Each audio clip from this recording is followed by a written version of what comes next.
Bonjour, on va voir comment échanger des fichiers entre le réseau de l'établissement et la tablette. Pour cela, on va utiliser FB. FB est un explorateur de fichiers, donc il nous permet de voir l'ensemble des fichiers qui sont présents sur la tablette. Nous avons une possibilité d'interaction en créant un dossier, avec le plus qui est en bas. On nomme donc ce dossier, et nous allons pouvoir ranger des fichiers à l'intérieur. On peut se déplacer à l'intérieur de ces dossiers.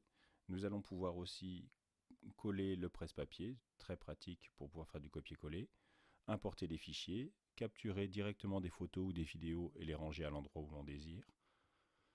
Ensuite, on peut avoir accès à la photothèque. La photothèque, l'ensemble des endroits où sont rangées les photos, les vidéos. On va pouvoir les lire directement à l'intérieur de FileBrowser. Et on va pouvoir interagir en copiant, renommant ou supprimant le fichier. Mais le plus intéressant avec FileBrowser, c'est surtout de pouvoir interagir avec le réseau, c'est-à-dire d'accéder au groupe classe ou à votre espace perso depuis la tablette, tout cela en s'authentifiant. Ça veut dire qu'avec les tablettes partagées entre plusieurs élèves, chacun va pouvoir accéder à son espace. Ici, pour l'exemple, j'ai travaillé sur mon espace perso et on voit très bien que j'ai accès à l'ensemble de mes dossiers. Je vais pouvoir aussi interagir avec eux. Alors, quelles sont les interactions possibles ? Une première chose, de pouvoir aller lire des PDF.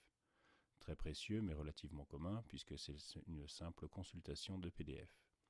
FileBrowser va plus loin, il nous permet de l'annoter. Donc pour cela, en haut sur la droite, vous avez un petit crayon qui nous permet d'accéder au menu. Le menu qui est complètement en haut, et vous le voyez, nous permet de taper du texte. Ce texte peut être de la couleur désirée. Le texte est sous forme de zone de texte que l'on peut ensuite déplacer à l'intérieur du document.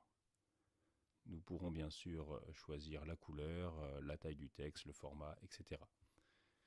Nous pouvons aussi interagir avec ce qui est déjà imprimé sur le PDF. Par exemple, avec la gomme, pouvoir effacer une partie du texte du PDF.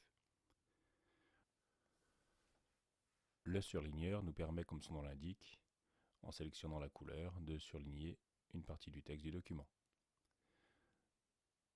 Le crayon, comme vous l'avez deviné, nous permet d'écrire directement sur le document.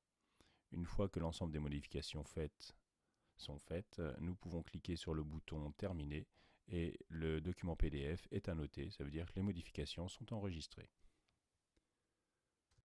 Il est alors créé un nouveau fichier PDF pour ne pas avoir à modifier l'original.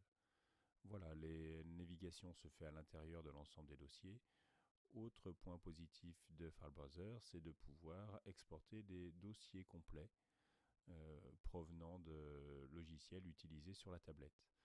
Par exemple, ici, je prends un projet fait avec GarageBand et je peux de cette façon le sauvegarder sur le réseau.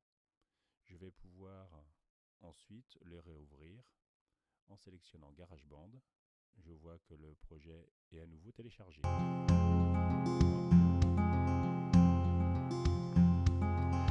1968, l'Amérique est figée. Un ange proteste, les écrous sont rouillés.